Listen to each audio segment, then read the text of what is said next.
What is going on, everybody? Welcome back to Lazy MMA, the best place for MMA picks on YouTube. Breaking news, the Mac is back, ladies and gentlemen. Last night, as Francis Ngannou was walking out to the cage, Dana White, because he's a petty bastard, announced that Conor McGregor is taking on Max Holloway at UFC 329, and this has been an anticipated rematch. You know, Michael Chandler's crying in the corner because he never got his fight. He's never got his payday with Conor McGregor. This fight is going to be taking place at welterweight. You know, a lot of the card has already been announced, and I'm going to start off with the early prelims and end with the main event, giving you my early picks and predictions. Now, we have the early prelim opener of Ode Osbourne versus Cody Durden. Cody Durden is coming off that spectacular win over Rafael Filho, and one of the biggest underdogs of the year. He cashed in at plus like 450. But on the side of Ode Osbourne, he is coming off that loss to Steve Erceg, but Ode's not half bad, you know. He's an oversized 125er. Realistically, he's a 135er. He gets grapple fucked a lot. If you have any grappling abilities whatsoever, you can really prey on the guy, and the guy has no chin. However, Ode Osbourne does have bricks in his hands. I have to give it to him. This guy's got some fucking bricks in his hands. Like, he knocked out Luis Groulet in spectacular fashion. Now he's taking on Cody Durden, and I get Cody Durden's coming off a great win. I love Cody Durden. I love the fact he's an unk still putting on these young bucks, but the fact of the matter is he's got no chin, he's got no stamina, he's got no durability, and I think Ode Osbourne is going to be able to land that knockout shot and secure himself a finish. Now, that might change come fight day, but now we go into the next fight of the night. We have Luke Riley taking on Kai Kamaka III. Both these guys are coming off some spectacular wins. Luke Riley a little bit less spectacular in his win against Luke Aswell. But before that, I have to Michael Aswell, sorry. But before that, he did come off that spectacular KO win over Bogdan. I forgot what his last name is. Not Guskov. Whatever the fuck. You know what I'm talking about, bro. Listen, the fact of the matter is, Luke Riley is the protege of Paddy the Baddy. He is the featherweight Paddy the Baddy, but he's got some disgusting Muay Thai. He's got some dirty clinch game. He's got some dirty boxing. He's got really good leg kicks. His grappling, his counter grappling is pretty solid as well. Even his jiu-jitsu game off his back is really solid. And Kai Kamaka III, he's coming off a recent win, but neither him or his opponent look particularly impressive, and I don't want to say this is a layup for Luke Riley, but they really aren't challenging him too much, and I think that Luke Riley is going to be able to get a knockout in this fight as well, because he's going to rip to the body of Kai Kamaka. Kai Kamaka also has a really hard time checking leg kicks, and I think Luke Riley is going to break down the base of Kai Kamaka, and any grappling threat that Kai Kamaka poses, which is not a lot, Luke Riley's going to shut that shit down, and I think he's going to piece up Kai Kamaka, rip to his body, eventually find the openings and find himself a knockout in rounds 2 or 3. Now let's move on to the next fight of the night. We have Damian Pinas taking on Cesar Almeida. Damian Pinas, man. People fucking forget, man.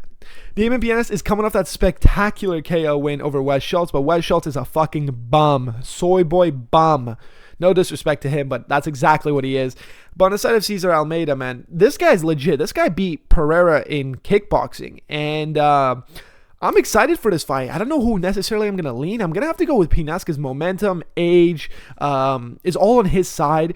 And you know what's crazy? I saw this Instagram post by Damian Pinas. You know, the country he's coming out of is one of these like African countries. I forgot what it's called, Suriname or whatever. And they even inducted him in the Hall of Fame for his country because he's the first ever UFC fighter to come out of his country, which is a really, really great, heartfelt story. And I think Cesar Almeida has really good kickboxing, but he's been having some trouble pulling the trigger as of late. He really relies on his slips and his counters because he does have really slick boxing, but Damian Pinas hits like a fucking truck, dude. And I think that if he gains the respect of Cesar Almeida by landing up top early, he's going to be able to control this fight, forcing Cesar Almeida on his back foot. And these kickboxers, man, they don't really like fighting off the back foot. They have good counters off the back foot, but the fact of the matter is they're very susceptible to being pieced up. They're not really defensively sound. And Damian Pinas, man, it does not matter if you shell up against him. He's going to slip through, and when he slips through, he throws dynamite. And this is a fire card so far, dude. I can't lie, but I'm gonna have to go with Damian Pinas by KO as well, dude. I picked 3 KOs in a row. Now here we go, a women's fight. Oh my God, yes. I've been waiting for this one. We're going with Tracy Cortez against Wang Kong. Wang Kong came into the UFC with a lot of hype. This girl beat Valentina Shevchenko in kickboxing. She looked great. She was getting finishes until she got submitted because she showed that she had no jiu-jitsu. But now, since then, she's made the improvement. She's coming off a really, really recent win against her. I forgot the Brazilian girl's name, but she was an undefeated prospect as well. And Wang Kong put a fucking clinic on her. She shut the grappling down, even though the other girl was the bigger girl in this fight. Wang Kong really threw up some elbows, some knees, clinch game. She hits like a man, dude. She's not out there throwing pitter-patter jabs and twos. She's out there trying to finish you as a chick. And it's seriously impressive when Wang Kong's in there, man. She is scary. But Tracy Cortez, man, other than the fact that Tracy Cortez is fine as fuck, she has nothing going for her. She's coming off a win, I'm pretty sure, against a bum. And before that, she lost to Rose Namajunas. Tracy Cortez, she's a boxer. She throws a leg kick out every now and then. She doesn't really grapple.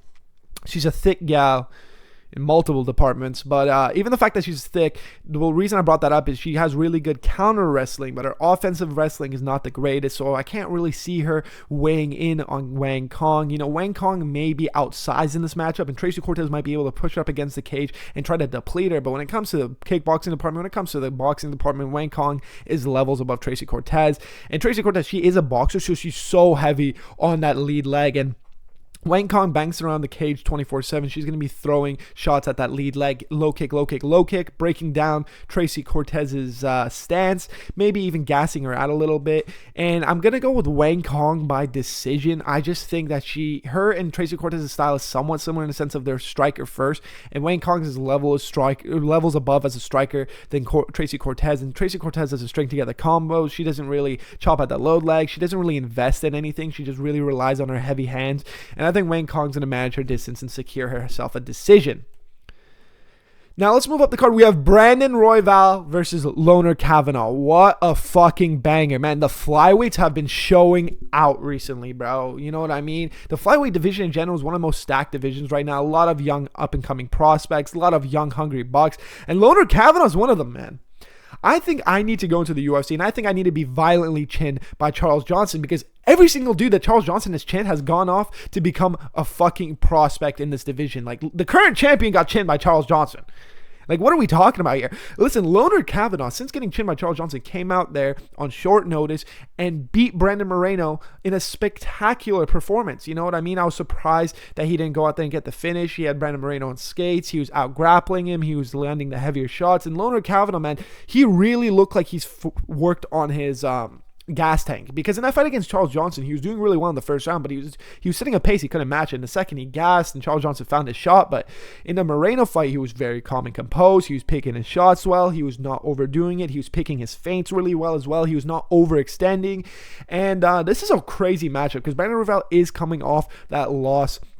Brutal knockout loss against Manuel Kopp. And before that, he coming off that loss, that war against Joshua Van, where he did get dropped at the last couple seconds of the third round. Listen, it's hard because a lot of people are automatically going to pick Loner Kavanaugh, and I am inevitably going to pick Loner Kavanaugh on the side, but I feel like a lot of people are disrespecting Raw Dog Brandon Royval, because Brandon Royval, man, he has been at the top echelon of this division for so long.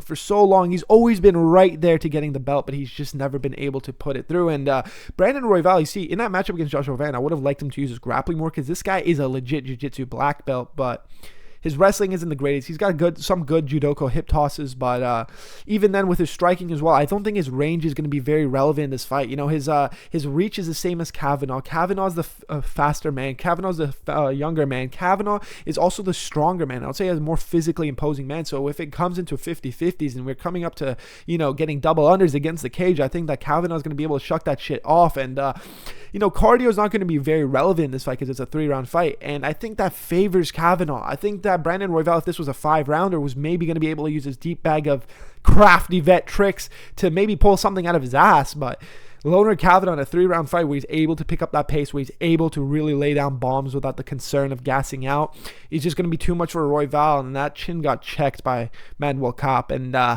Kavanaugh's a real prospect to look out for. So I'm going to go with I'm going to go with Kavanaugh. I'm still going to put a little bit of trust into Royval's durability. I'm going to go with Kavanaugh by a unanimous decision. Now, Let's move on to the next fight. Than that, we have Nikita Krylov taking on Robert Whittaker. This is Robert Whittaker's debut at light heavyweight. I'm going to go with Rob Whittaker. Nikita Krylov, as of late, has looked terrible. And I don't mean to disrespect him here, but he's looked buns. His head's not in the MMA game. It's really sad. You know, he's got his own things going on and back home and so forth, and injuries. And, you know, he came back into the UFC, got chinned by Dominic Reyes, and immediately took a quick turnaround against Bogdan Guskov, got violently chinned again. So he got violently chinned twice. But recently, he was able to pull out a win against Modestas Bukauskas, a guy who was on the streak, and a guy who I'll be talking about in my other video who, let's say that win hasn't aged well because he looked terrible. But inevitably, Nikita Krylov is a legit light heavyweight. Nikita Krylov has legit wins over the top echelon of the light heavyweight division. But Rob Whittaker, man, he's a little bit undersized for light heavyweight. He's 6 foot tall. He used to fight at 185. And he's getting up there in age. His durability, his cardio, it's really been showing that he's really like slowed down. But the fact of the matter is, I'm still going to go with Rob Whittaker. I think that Rob Whittaker, his fight against RDR has aged really well. Forget the RDR and Brendan Allen fight. It was very evident there was something wrong with RDR. Let's not fucking talk about it. I don't want to hear it. I don't want to hear these motherfuckers in the comments. But inevitably, what I'm trying to say is Robert Whittaker I couldn't believe he didn't finish RDR, to be honest with you. He fucking like laid his ass out cold, and RDR was able to recover. But Robert Whittaker, who has he really lost to? Chimaev, Israel Adesanya. I can't think of any young up-and-coming prospects where I'm like, yeah, his best days are behind him. You know what I mean? He's really losing to the top echelon of the division.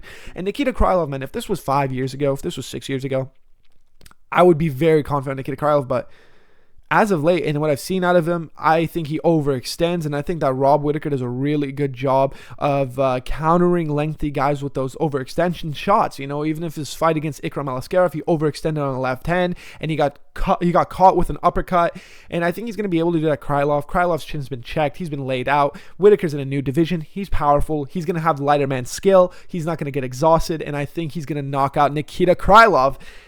And I'm excited for, let's see what wavelengths he makes in the light heavyweight division. Now we go up the card. We have Cody Garbrandt taking on Adrian Yanez. Cody no love, man. I love Cody Garbrandt. I think a lot of people disrespect him. I think a lot of people shit on him. I mean, he's pretty befitting of the name of no love. But, you know, he's coming off that, I would say, a robbery win over that road to UFC fighter. And before that, he lost to Roundy Barcelos. But granted, the Roundy's been looking phenomenal for some reason. His best days are behind him. His chin is gone. He does slow down, but his boxing is still there and his counters are still there. But I think that Adrian Yanez is going to beat up Cody Garbrandt and get himself a finish. I really do. I used to be high on Adrian Yanez, really, really high on him. You know, this guy's got really phenomenal, great boxing, but his grappling department is lacking. But the main thing against Adrian Yanez that you can really, really get off on him are leg kicks, man. Because as I said, man, a lot of these boxers that do so well and get these highlight reel knockouts are also fighting guys who are trying to box them. But this is MMA. You can't keep putting all your weight on your lead leg because you're going to get it chopped. Like if you look at his fight against Martinez, Jonathan Martinez, wow, that's a name I haven't heard in a while. If you look at his fight against Jonathan Martinez, he got his leg shattered by Martinez. But I don't think that's going to matter in this fight. I really don't. I don't think Cody Garbrandt's going to be throwing out leg kicks like he's fucking Carlos Prates or anything. I think Cody Garbrandt is going to get into boxing range, and Adrian Yanez is the more durable man. He's the younger man, faster man. And I would say because of their age and because of where they are in their career, I would say Adrian Yanez also hits harder than Cody Garbrandt. And I think Cody Garbrandt's durability has really gone down the shitter. And I think that Cody Garbrandt is going to get violently chinned by Adrian Yanez. Dude, I'm predicting so many fucking finishes. Man, Dana really fucking popped off on this card, bro. Now, let's go to the co-main event of the evening. We got Paddy the Baddy Pimblett coming back against Benoit Saint Denis. Listen, let's talk about these two guys' last matchups before I go into this analysis. Listen, Paddy the Baddy, I fucking called it, bro. Lazy MMA, lazy analysis, serious results. We called him to get fraud checked by Justin Gaethje, and he got fucking pummeled for 5 rounds straight. He almost got finished. The Scousers really do not get knocked out because he got his ass handed to him. He got whooped left, right, and center. I said that he was overhyped. I said that he's fought only old unks, and his combined record of his opponents were 0-13. You know, this guy was fighting bums, and I called it. I don't want to keep glazing myself here, but I fucking called it. Now, let's go to Benoit Saint Denis. Benoit Saint Denis is coming off that win against Dan Hooker, and he finished Dan Hooker in the second. But listen, I'm going to go with Paddy the Baddy in this fight. And a lot of my friends are like, what? It's crazy because a lot of my friends were guys who were Paddy the Baddy dick riders. Shout out Mateo, my boy. He has no fucking clue about anything when it comes to MMA. But listen. It's all about style. Styles make fights. And on the side of Benoit Saint Denis, he's got phenomenal jiu-jitsu. He's a fucking badass. Former military special ops soldier for France. But here's the thing about Benoit Saint Denis. Even his striking, he throws hard strikes and he throws some pretty good dynamic strikes. He has zero head movement. And I throw that term around a lot, zero head movement. If the guy doesn't have great head movement, dude, Benoit Saint Denis eats like 20 shots in order to hit you. You know what I mean? He keeps his head on a swivel. He keeps his head on the center line. He does not move his head whatsoever. He doesn't move with his punches. He keeps his body pretty stationary. And though Paddy the Baddy, the grappling is not going to matter here because I think both these guys are phenomenal grapplers. And Paddy the Baddy's not a wrestler because we saw him get out wrestled by Justin, as I called it. But he's got great counter jiu-jitsu. He's got good jiu-jitsu off his back. And Benoit Saint Denis not going to be doing slick arm triangles, or he's not going to be doing mounted triangles on Paddy the Baddy because Paddy the Baddy is legit in jiu-jitsu. So this fight's going to be a standing up fight. And I think that fact that Benoit Saint Denis is so hittable. He's so hittable, and his chin got checked by Dustin Poirier, but not even just against Dustin Poirier. In his fight against Dan Hooker, dude, he ate like fucking like 40 cigs, and his face was busted up, And his fight against Renato Moicano, I'm not saying that this is a similar matchup, but to a degree it is. Paddy Baddy's got the grappling of Renato Moicano, but he's got better striking than Benoit Saint Denis. And I think that Paddy the Baddy's unorthodox movements, like his flying knee, that's the main thing that always cracks his opponents. He throws in a random flying knee, and I think that can land on Saint Denis. I really do. Like the one that he landed against Chandler where he just clipped him on the nose, I think that could land against Saint Denis because Saint Denis, his head is just there as a target, you know what I mean? And also Saint Denis does not have the greatest cardio. He really diminishes in rounds 2 or 3. It's very evident. He plods forward, but Paddy the Baddy, he went 5 rounds. Granted to him, he's got a fucking gas tank and a half, and I just don't think Benoit Saint Denis has the durability, the head movement, the striking to fight a guy like Paddy the Baddy Pimblett. And I like Benoit Saint Denis. And if he puts together his head movement, if he gets more defensively sound, he could beat Paddy, but his defenses suck so much that I can't outweigh his offense. You know what I mean? And so we're going to have to go with Paddy the Baddy, and I'm going to go with Paddy the Baddy by KO in the second round. God damn, bro. I think every single fight but one I've picked a KO.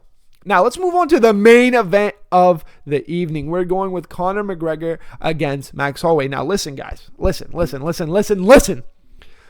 All of these are early leans and predictions. And for early leans and predictions, I'm going to have to go with Max Blessed Holloway. Listen, man. I'm going to say it how it is. Conor McGregor, I don't even know. This is not the same fucking person. A lot of people live in the past. A lot of people, these fucking casuals, go on TikTok. They look at these edits and they're like, oh my God, he was one of the best of all time. Oh my God, like Conor would chin all these guys. Oh, they fucking dick ride him. But let's list the facts. He has come off multiple losses, but that's irrelevant now. The whole point I'm trying to, people will be like, oh, that was years ago. Yeah, it was years ago, guys. He hasn't been in an octagon in nearly 5 years, or maybe it's been nearly 6 now. His last one was against Dustin Poirier. And since then, what has he done? He's blasted steroids. He's done so much cocaine. He has not even just allegations. He lost in court towards raping a woman. He's turned into a piece of shit. He has had his mind elsewhere. He's been an alcoholic booze bag, and he's just been fucking putting the booger shug up his nose, not being dialed in whatsoever. And people are going to bring up, well, what about that exhibition match he had with that guy in boxing? That exhibition match was against some fucking local jobber who's probably a welder who was just like, fuck it, dude, I'll hop into my local boxing ring. You know what I mean? Like, what are we talking about here? But on the side of Max Holloway, this guy's been fighting the best people, the best MMA fighters on the earth. Ilia Topuria, Volkanovski, Charles Oliveira, Justin Gaethje. This guy has not only been consistent fighting, even if he wasn't just fighting these phenomenal, the top echelon fighters, like literally the best in the world, even if he was just fighting like, let's say like the Arnold Allens of the world, Arnolding my Allen, even if he was fighting guys like that, I would still pick him over it, dude. I think a lot of people like completely forget about ring rust, and MMA is the one thing that if you don't use it, you lose it. You know what I mean? And that obviously he still knows how to throw a fucking knee or a takedown, but what I'm trying to say is, he's not going to be as sharp as he was. He's not even going to look like the same. He's going to look like a completely different person. Now, where I do wonder how things are going to go is the fact that this fight is taking place at welterweight. Now, is Max going to bulk up? I don't think so. I don't think that Max is going to bulk up and put on a lot of muscle because inevitably he's going to go back down to 155 or 145. And I think that McGregor's going to have the size advantage in this matchup.